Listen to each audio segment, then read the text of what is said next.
않을걸요. 진짜 업데이터 시간입니다. 어제 국내 증시 코스피와 코스닥은 변동성이 상당히 강하게 나타났습니다. 어제 코스피 시장 같은 경우 외국인 투자자들의 매수세가 장 막판에 유입되면서 상승 전환에 성공했고요. 강보합권 수준에서 거래를 마무리 지었는데요. 코스피 시장에서 외국인 투자자들은 어떠한 종목들을 눈여겨봤을지 외국인 순매수 탑5 리스트 확인해 보도록 하겠습니다. 네, 코스피 시장에서 외국인 투자자들은 삼성전자, SK하이닉스 같은 반도체 투톱을 모두 다 매수했습니다. 그 다음으로 카카오, 삼성물산, 그리고 LX세미콘까지 이렇게 5가지 종목군들을 모두 다 매수하는 모습이 나타났는데요. 어제 삼성전자 그리고 SK하이닉스는 반등해 줬습니다. 삼성전자가 0.57% 오른 7만 300원을 기록했고요. SK하이닉스는 0.31% 오른 12만 8천 원을 터치하며 종가를 기록했습니다. 이 삼성전자 같은 경우 외국인 투자자들이 어제 큰 폭으로 매수했는데 어제 매수한 수량만 보시더라도 217만 주를 넘게 매수했다는 점 보실 수가 있고요. SK하이닉스 같은 경우엔 외국인 투자자들이 최근 들어서 7거래일 연속으로 매수하고 있는 반도체 종목이라는 점도 확인해 보실 수가 있습니다. 네, 다음으로 카카오가 어제 3.75% 오른 45,600원을 기록했는데요.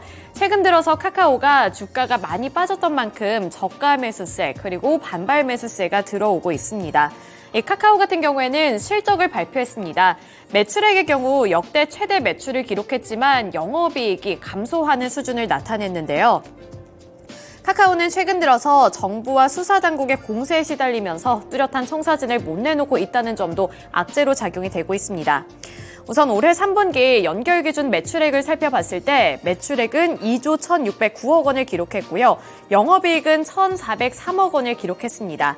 이 매출액의 경우 지난해 3분기와 비교했을 때 16% 늘어났지만 영업이익이 전년 동기 대비 7% 감소한 수준이었는데요. 영업 비용이 전년 대비 18%가량 늘어나면서 이 수익성에 제한을 걸었다고 풀이가 되고 있습니다. 이렇게 악재만 가득한 카카오지만 지난달 주가 흐름을 살펴보시면 한 달가량 무려 14%가 넘게 빠졌습니다. 그 이후에 이제 11월에 들어서면서부터 저가 매수세가 들어오기 시작했고 어제까지 주가 흐름을 살펴봤을 때 이 카카오는 20% 넘게 상승하고 있다는 점을 확인해 보셔야겠는데요. 그 중심엔 외국인 투자자들이 있었습니다. 외국인 투자자들은 카카오를 3거래일 연속으로 매수했고요. 어제도 이렇게 외국인의 매수세가 유입되면서 카카오가 3% 넘게 올랐습니다. 네, 다음으로 삼성물산 그리고 LX세미콘까지 있는데요. 특징 종목으로 LX세미콘 확인해 보도록 하겠습니다. 어제 LX세미콘은 10% 넘게 올랐습니다. 10.94% 오른 88,200원의 종가를 기록했는데요. LX세미콘 같은 경우 수요일 시장 장 마감 이후에 실적을 발표했습니다. 그런데 이 실적이 좋지가 않았음에도 불구하고 주가는 오른 건데요. 우선 실적부터 확인해 드리면 매출액의 경우 전년 동기 대비 13% 넘게 하락했고요. 영업이익도 무려 75% 넘게 감소했습니다. 또 순이익도 전년 동기 대비 66% 넘게 하락하면서 어닝 쇼크를 기록했는데요. 하지만 증권업계에서는 지금의 이 실적보다 내년의 전망을 더 긍정적으로 제시하면서 크게 평가하고 있습니다. 키움증권은 3분기 실적이 시장의 기대치를 하회하면서 올해 실적은 전년 대비 부진할 전망이나 내년의 경우 OLED 아이패드 출시 및 고객사 다변화 효과 등에 힘입어 큰 폭의 실적 성장이 기대된다고 봤는데요. 따라서 이번 3분기 그리고 올해까지는 실적이 부진할 수 있겠지만 내년도인 2024년부터는 실적 턴어라운드가 기대된다는 증권업계 분석과 함께 매수세가 큰 폭으로 드러났고요. 외국인 투자자들도 함께 매수한 종목이라고 살펴보시면 되겠습니다. 네, 이렇게 코스피 시장 살펴드렸고요. 이어서 코스닥으로 넘어가 보도록 하겠습니다.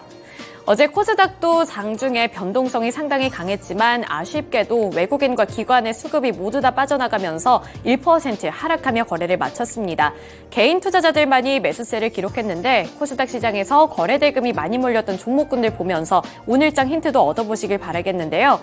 보시면 위지트, 파라텍, 에스코넥, 우리기술투자, 그리고 아미노로직스 이렇게 5가지 종목들이 올라와 있습니다. 보시면 우리기술투자 같은 가상화폐 관련 종목들도 올라와 있다는 점 보실 수가 있고요. 위지트도 마찬가지로 가상화폐 관련 종목으로 엮어볼 수가 있는데 어제는 이렇게 성장주들 쪽으로 일부 매수세가 큰 폭으로 들어왔습니다.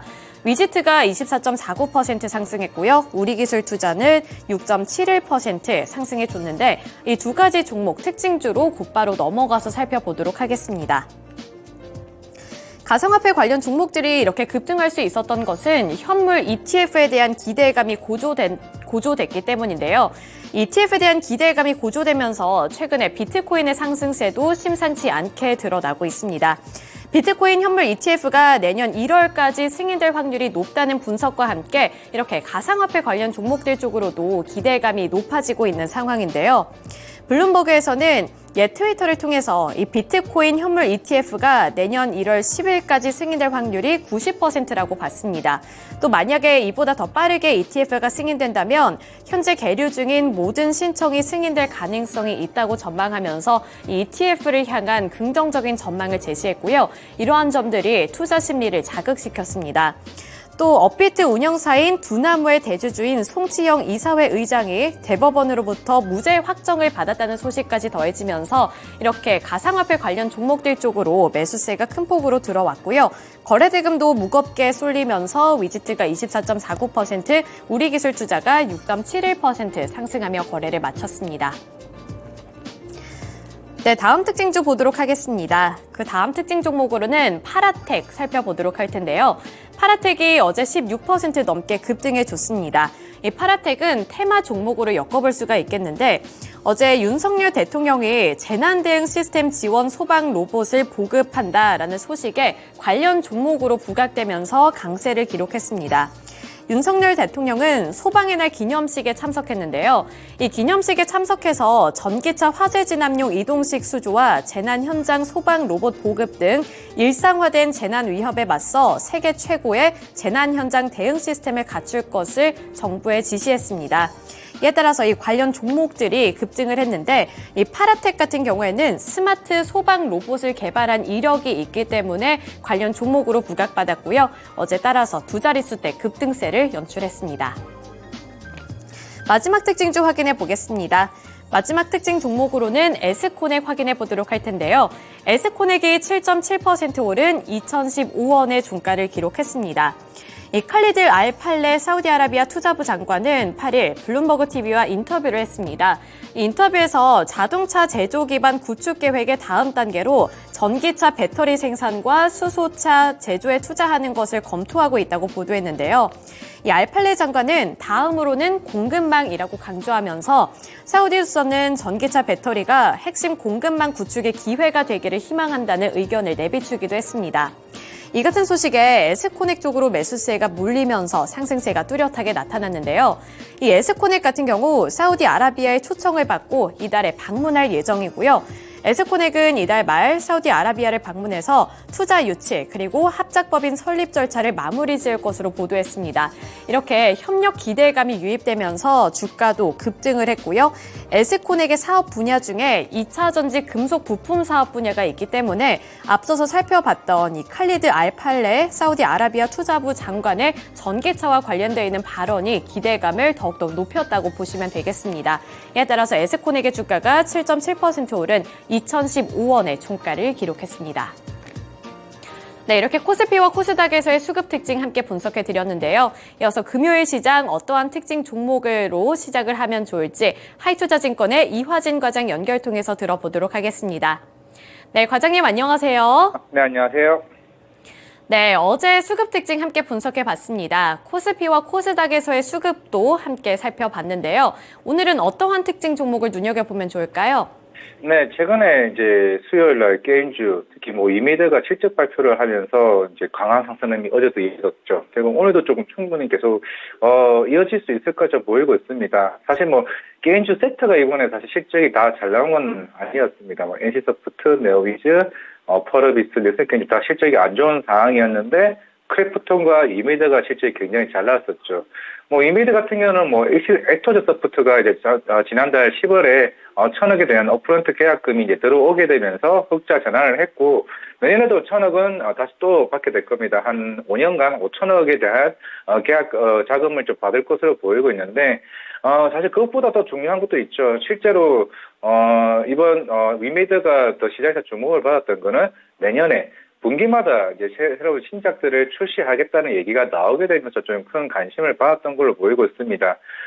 내년 한 2분기나 그리고 내년 4분기 이제 두 개는 이제 미르 시리즈가 이제 중국 쪽 시장을 진출을 눈앞에 두고 있고, 실제로 엑토즈 소프트가 여기 이제 미르 IP에 대해서 이제 같이 공동으로 이제 진출을 목전에 두고 있기 때문에, 그래서 계약금 1,000억을 좀 주지 않았나. 그러면 내년 중국 외작폰에 대해서 미르 시리즈가 들어갈 수 있다는 얘기가 나오면서 좀 시장을 좀 관심을 받았던 걸 볼 수가 있고, 내년 1분기나 3분기 같은 경우, 물론 지금 이번 3분기 실적에서도 충분히 실적에 대한 견인을 했던 나이트크루 같은 경우가 내년에는 글로벌 시장, 글로벌 P2E 시장으로 진출한다는 이제 모습을 준비 막바지 단계에 있다는 측면에서, 그동안 이제 유믹스 코인이 그 700원대에서 꾸준히 지금 2,500원대, 3,000원까지 지금 올라가고 있는 흐름을 계속 보여왔었기 때문에, 예전에 우리가 2, 3년 전에 한참 블록체인에 관련돼서 코인 이슈가 시장이 좀 부각되었던 만큼, 그만큼 이메이저가 추구했던 그런 이제 수익 모델이 그 정도 이제 완성화 단계로 좀 갈 수 있지 않나라고 하고 있기 때문에, 최근에 기관과 외국인의 수급이 심상치 않다 좀 생각을 하고 있습니다. 어떻게 보면 우리가 콘솔 시장에 나오려고 했던 이런 게임사들에 대비해서 조금 그림이 조금 충분히 좀 좋아지는 흐름을 봤을 때, 지금 가격대가 54,000원대이긴 하지만은, 워낙 이제 재작년에 한 24만 원대까지 올라갔던 흐름이었고, 최근에 어제 비트코인도 급등을 했다면은, 결국에는 향후에 알트코인도 덩달아 움직일 가능성이 높습니다. 그리고 이미스코인이나 이런 게임코인들이 점차적으로 계속 반등을 하고 있는 흐름이 나오기 때문에, 생각보다 게임주들은 NC소프트도 좋긴 하지만은, 위메이드 쪽으로 대장주의 흐름이 충분히 갈 수 있지 않을까 생각을 하고 있습니다. 투자증권 이화진 과장 연결을 통해서 전일장 수급 특징주로는 위메이드 짚어봤습니다. 3분기 실적 발표 이후에 시장의 반응이 확실히 달라졌고요. 뿐만 아니라 24년도부터는 분기마다 실적을 발표한다고 하니까 게임주 중에서 확실히 대장주의 역할을 하지 않을까, 이런 말씀까지 해주셨습니다. 이번에는 시간의 거래에서 주목받은 종목들 함께 체크를 해보시죠. 먼저 상승한 탑5 리스트 화면을 통해 만나보도록 하겠습니다. 네, 젠큐릭스가 가장 상단에 이름을 올렸고요. 위더스 제약, 유로, 투비소프트, 메가이시스 순으로 지금 이름을 올렸는데요. 가장 상단에 위치하고 있는 젠큐릭스부터 메가이시스까지 전일장 시간의 거래에서 상승률 탑5 리스트는 모두 다 상한가로 마감을 했습니다. 어떤 이슈가 있었는지 한 종목씩 체크를 해보도록 하겠습니다. 먼저 젠큐릭스는 지난 8일에 자회사인 지노바이오가 미국 FDA로부터 유방암을 예측 분석하는 장비에 대한 승인을 받았다는 소식과 함께 8일장 본장에서 상한가를 터치하기도 했었던 종목이었습니다. 하지만 어제는 특별한 악재가 없이도 본장에서 약세 흐름을 보여줬는데요. 하지만 이 약세 대부분을 만회를 하면서 시간의 거래에서는 그 모멘텀이 지속적으로 유지가 되면서 상한가로 거래를 마쳤고요. 6,160원에 종가를 형성했습니다. 네, 다음 종목으로는 지금 폐렴 관련된 종목으로 위더스 제약과 메가이시스를 함께 짚어볼 텐데요. 두 종목 모두 상한가로 거래를 마쳤고, 위더스 제약은 10% 상한가를 꽉 채워냈습니다. 네, 중국에서 마이코플라스마의 폐렴이 유행하고 있고 한국에도 다시 한번 번질 위려가 있다라는 이 우려감이 깊은 기사 내용이 보도가 되면서 다시 한번 관련 종목들의 매수세가 강하게 들어왔습니다. 그중에서도 위더스 제약 같은 경우에는 이 회사가 생산하고 있는 제품에 마이코플라스마 유효균정이 포함되어 있다라는 사실이 부각이 되면서 주목을 받았고요. 메가이시스 같은 경우에는 아무래도 폐렴이다 보니까 호흡기 질환으로 분류가 되고 있는데 호흡기 치료제 를 제조 판매하고 있다는 점에서 투자자들은 집중을 했습니다. 지금 시간의 거래에서 상승률 탑5 리스트에는 이 두 가지 종목만 이름을 올렸지만요. 국제약품과 광동제약, DXVX 등 다수의 관련된 종목들이 시간의 거래에서 동반 상승한 만큼 오늘 폐렴 관련된 종목들의 흐름을 본장에서도 체크해 보시면 좋을 것 같습니다. 네, 다음 종목도 체크를 해보도록 하겠습니다. 유료인데요. 최대 주주가 변경된다는 소식을 전하면서 지금 투비소프트부터 먼저 체크를 해보도록 하겠습니다. 지금 본장에서는 3.1%대 지금 약세로 거래를 마쳤는데 625원에 종가를 형성했지만 시간의 거래에서 상한가로 거래를 마쳤습니다. 687원에 종가를 형성했는데요. 네, 투비소프트 같은 경우에는 장마감 이후에 상한가로 마감한 이유가 일본 ICT 시장에 진출한 한국 기업이기 때문입니다. 최근에 일본 기업들이 디지털 전환에 속도를 내면서 국내 ICT 기업들에게 기회가 될 수 있다라는 보도 내용에 영향을 받았는데요. 참고로 현재까지 일본의 디지털 경쟁력 순위는 조사 대상국 63개국 가운데 29위로 상당히 낮은 수준입니다. 이러한 일본이 변화를 꾀하기 위해서 하나로 14조 원가량의 예산을 투입해서 디지털 전환에 적극적으로 나서고 있는데요. 이런 가운데 투비소프트 일본 법인인 투비소프트 재팬이 일본에서 기업들의 디지털 전환을 지원하는 DX 선도 기업으로 자리 잡고 있다는 점을 투자자들은 높게 평가를 했습니다. 이 소식에 9.92% 상한가로 거래를 마쳤습니다. 이렇게 시간의 거래에서 상승한 종목들 리스트를 살펴봤고요. 이번에는 시간의 거래에서 약세 마감한 종목들도 체크를 해보도록 하겠습니다.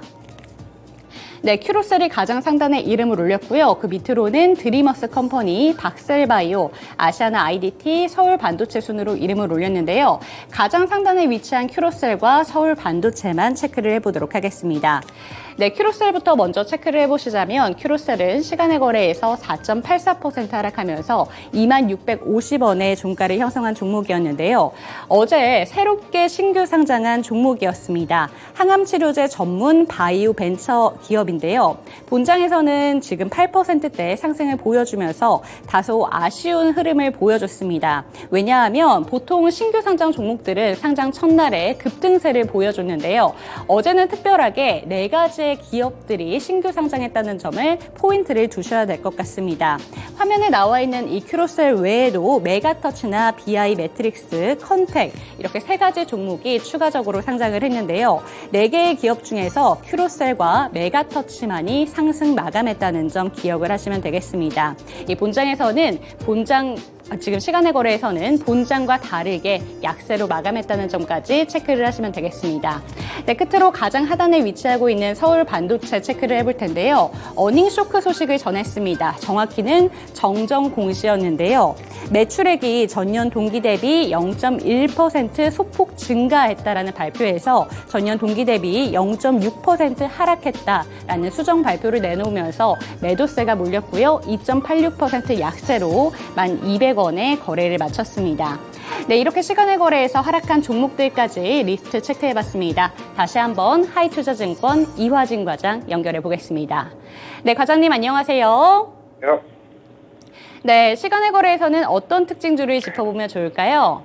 네, 일단 VT고요. 실적 발표가 나오게 되면서 시간에서 좀 급등을 했었는데 어제 장중에는 마이너스 6%까지 갔다가 마이너스 2%로 조금 마감을 하긴 했습니다. 워낙 최근에 코스메카 코리아나 인구드랩 같은 경우가 실적이 워낙 이제 잘 나오다 보니까 적어도 이제 VT도 사실 어제 실적 발표에 대한 기대감이 있었는데 생각보다 매물이 많이 나와서 좀 시장에는 굉장히 의아한 반응이 좀 많이 나오긴 했습니다. 하지만은 생각보다 3분기 실적이 역대 최고 실적에서 어닝 서프라이즈까지 좀 나온 좀 상황이라 오늘 아마 시장에서 좀 폭으로 좀 급등해서 좀 시작하지 않을까 좀 생각을 하고 있습니다. 일단 3분기 특히 VT 같은 경우는 이제 일본향 비중이 거의 90%, 85%대에 대한 비중이 워낙 이제 크다 보니까 일본에서 굉장히 흥행을 했고 특히 미드샷 같은 경우가 워낙 이제 라코텐이나 이런 관련된 스토어에서 굉장히 큰 인기를 좀 끌었던 것 같습니다. 일단은 4분기 때부터는 다이소에 이제 입점을 했기 때문에 다이소에서 지금 실제로 이제 가판대나 이런 데 보면은 거의 품절 상태까지 계속 이제 나오고 있는 상황이라서 아마 4분기는 올리브영이나 그리고 이제 다이소 입점에 대한 매출이 3분기 때보다 훨씬 더 부각되는 실적이 좀 나오지 않을까 생각을 하고 있습니다. 워낙 이제 시장에서는 그동안 꾸준하게 주가가 올라오다 보니까 아직 거기에 대한 부담이 있었던 측면에서 어제 좀 차익 실현 물량이 좀 나오지 않았나 생각을 하고 있는데 여기는 3분기에서 그치지 않고 4분기에도 사실 훨씬 더 갈 수 있는 모멘텀이 있고 내년 같은 경우는 오히려 다국가에 대한 매출 비중이 좀 늘어난다라고 보게 되면은 사실 뭐 VT 입장에서는 실적이 충분히 더 개선되지 않을까라고 생각을 하고 있습니다. 이게 단순하게 일본양 비중이 높아서라기보다는 워낙 일본 쪽에서는 워낙 우리나라 색조 제품 같은 경우도 워낙 반응이 좀 좋았었더라고 보니까 그에 대한 타이밍도 충분히 저는 긍정적으로 좀 봐야 되지 않나라는 생각을 하고 있기 때문에 향후에 뭐 미국이나 특히 중국 쪽에 대한 진출 여부도 좀 중요하지 않을까라고 생각을 하고 있습니다. 워낙 이제 중저가형 이다 보니까 최근에 중국인들에 대한 구매에 대한 소비자에 대한 이런 이슈가 대부분 중국 쪽으로 좀 많이 몰렸던 흐름이 있었기 때문에 오늘 아마 주가적인 측면에서 물론 어제 시간 내에서는 4~5% 정도의 흐름이었지만은 아마 오늘 장이 좀 안 좋은 상황에서 결국에는 실적주로 움직이자라는 수급이 나온다라고 하게 되면은 제가 볼 때는 VT가 좀 실적적인 측면에서 좀 좋게 나오지 않을까 좀 생각을 하고 있습니다. 네, 하이투자증권 이화진 과장 연결을 통해서 시간내에서 살펴볼 만한 특징주로는 VT 짚어봤습니다. 네, 오늘도 좋은 말씀 감사드립니다. 감사합니다. 네, 본장에서와 마찬가지로 시간의 거래에서도 실적을 잘 나타낸 종목들이 일부 강세를 보였습니다. 그중에서도 VT라는 종목을 오늘 추천해 주셨는데요. 이 다이소에서도 제품이 입고가 되면서 매출에 대한 판매가 점차 증가하고 있다고 합니다. 그렇기 때문에 지금처럼 실적 장세에서는 숫자에 기인한 종목들이 한번 초점을 둬주시면 어떨까라는 생각이 드는데요. 오늘도 여러분들의 성공 투자를 기원해 보겠습니다. 네, 간밤에 파월 연준 의장의 매파적인 발언이 있었습니다만 그럼에도 불구하고 우리 시청자분들 수익률 꼭 챙겨가셨으면 좋겠고요. 오늘은 꼭 수익률 낙자!